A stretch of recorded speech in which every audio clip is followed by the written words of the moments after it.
So the sphenoid, for our convenience, we divide into two parts: post-sphenoid and pre-sphenoid.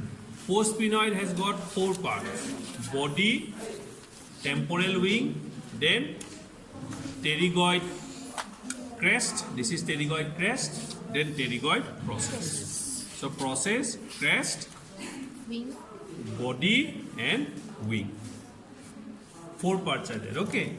So let us discuss the body first. So the body is rod-like and it presents two surfaces. One is ventral surface, one is dorsal surface. So dorsal surface is also called as what surface? Cranial surface, because it faces towards the cranial cavity. And this cranial surface presents a depression here or a fossa. And this fossa is called as what? Pituitary. Pituitary fossa or sella turcica or hypophyseal Hypophyseal. fossa, which is for the pituitary gland. Pituitary. Now, on the caudal margin of this fossa, that is on the posterior margin of this fossa, you have a transverse ridge. Okay, this elevated area.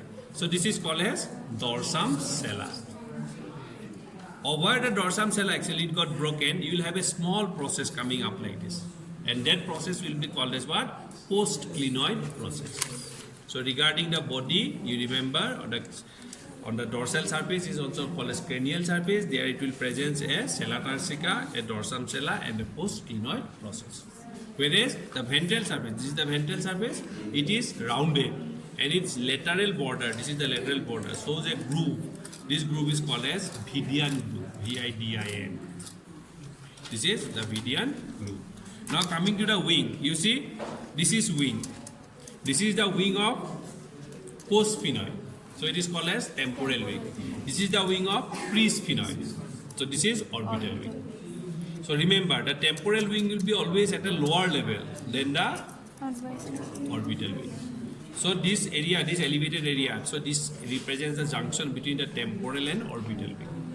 Okay, then here you can find a large foramen also, this one. This is the foramen orbitorotenna, which is at the junction between the temporal wing and orbital wing. Okay, now if you see the wings, the temporal wing here, this is the caudal border of the temporal wing. Okay, so the caudal margin or caudal border of temporal wing will form the anterior margin of foramen lacerum or jugular foramen. You see, this is jugular foramen, this foramen. Okay, from here to here, jugular foramen. So this jugular foramen or foramen lacerum, so this is the anterior border. So what forms the anterior margin now? The posterior margin of the temporal wing will form the anterior margin of foramen lacerum or jugular foramen. Okay, now perforating the temporal wing, you will have a foramen here. So this is the foramen ovale. So this is not a foramen actually. This part of the bone, it got broken. Okay, this is not a foramen. So this one, the refill is in a foramen. This foramen is called as what? Foramen ovale. Okay, so foramen ovale will perforate the temporal wing. At the junction between the temporal wing and orbital wing, which foramen is this one? Foramen orbitorotenna. Okay, so regarding post-sphenoid, body, sella turcica, dorsum sella, post-clinoid process, on this side, Vidian groove. Okay, temporal wing will be there. Here, foramen lacerum's anterior margin will be formed by the posterior border of the temporal wing, then perforating the wing, foramen ovale, at the junction with the orbital wing, foramen orbitorotenna. In addition to that, two more structures are there. One is pterygoid crest and the other one is pterygoid process. Clear? Now coming to the pre-sphenoid. So pre-sphenoid will be from here to here somewhere. Okay, so pre-sphenoid has got only two parts, a body, this is the body of pre-sphenoid, and a wing. So the wing here, this will be called as what wing? Orbital wing. So the body of the pre-sphenoid, just like the post-sphenoid, will present two surfaces, a ventral surface. There again you will have, it is rounded and you will have the Vidian groove, and a dorsal surface. Dorsal surface will be again called as what? Cranial surface. Now this cranial surface will present rostrally, that is anteriorly, one ridge or one crest or one spine. Okay, so this ridge or spine, this is called as what? Ethmoidal spine.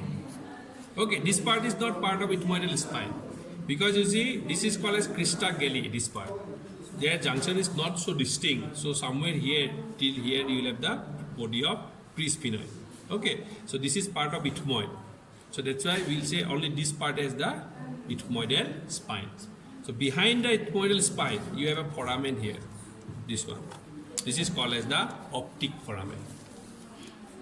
Okay, so on the dorsal surface of the body of pre-sphenoid, you find two structures: ethmoidal spine and optic foramen.